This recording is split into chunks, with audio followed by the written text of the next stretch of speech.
Assalamualaikum warahmatullahi wabarakatuh. Selamat siang bagi kita semua. Salam sejahtera. Sebelumnya di sini saya akan mempresentasikan hasil kerja kelompok saya mengenai mata kuliah Inovasi Pendidikan yang diampu oleh Bapak Haji Ari Gunardi, MPD.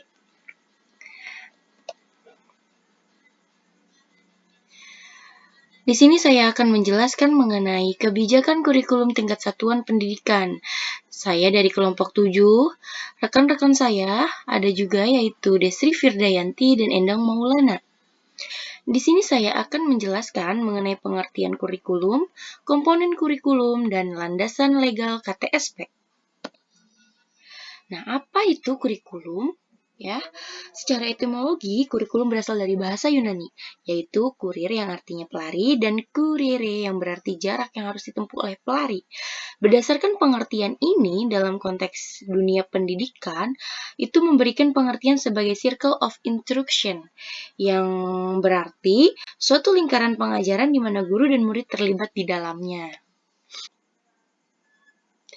Jadi, pengertian kurikulum yaitu seperangkat rencana pengaturan mengenai isi bahan pelajaran serta cara yang digunakan sebagai pedoman penyelenggaraan kegiatan belajar dan mengajar. Jadi, kurikulum itu seperangkat rencana pengaturan ya mengenai bahan pelajaran yang akan kita ajarkan kepada peserta didik. Selanjutnya, kita akan membahas mengenai komponen kurikulum. Komponen kurikulum itu ada 5. Yang pertama ada tujuan, kedua ada materi, ketiga ada metode, keempat ada organisasi, dan yang kelima ada evaluasi. Next. Nah, 4 dimensi yang penting yang harus kita perhatikan yaitu ada kurikulum dalam dimensi ide, kurikulum dalam dimensi dokumen, kurikulum dalam dimensi proses, serta kurikulum dalam dimensi hasil. Oke, selanjutnya kita akan membahas mengenai landasan legal KTSP.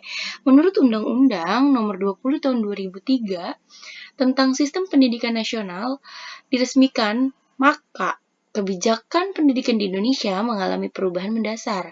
Nah, perubahan mendasar tersebut itu terdiri dari wewenang mengembangkan, mengelola, dan melaksanakan pendidikan. Nah, setelah Undang-Undang Nomor 20 Tahun 2003 berlaku, wewenang mengembangkan, mengelola, dan melaksanakan pendidikan tidak lagi sepenuhnya menjadi tanggung jawab pemerintahan pusat, tetapi sudah berbagi dengan pemerintahan daerah. Jadi, sistem pendidikan yang dibangun oleh Undang-Undang Nomor 20 Tahun 2003 merupakan konsekuensi dari perubahan sistem pemerintahan dari pemerintahan sentralistis ke otonomi daerah, dan pendidikan adalah aspek pelayanan pemerintah pusat yang didelegasikan ke pemerintahan daerah. Oke, next. Kesimpulan pada materi kali ini yaitu kurikulum dan peran guru sangat menentukan keberhasilan pendidikan. Selain itu, kurikulum harus mempunyai tujuan yang ingin dicapai, baik bersifat konkret maupun bersifat abstrak dan berbagai konsepnya. Sehingga hakikat sebagai alat untuk mencapai tujuan pendidikan benar-benar terwujud. Oke, next.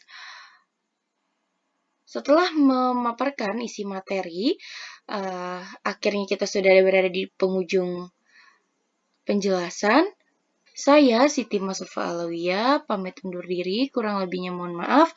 Wabillahi taufiq wal hidayah. Wassalamualaikum warahmatullahi wabarakatuh.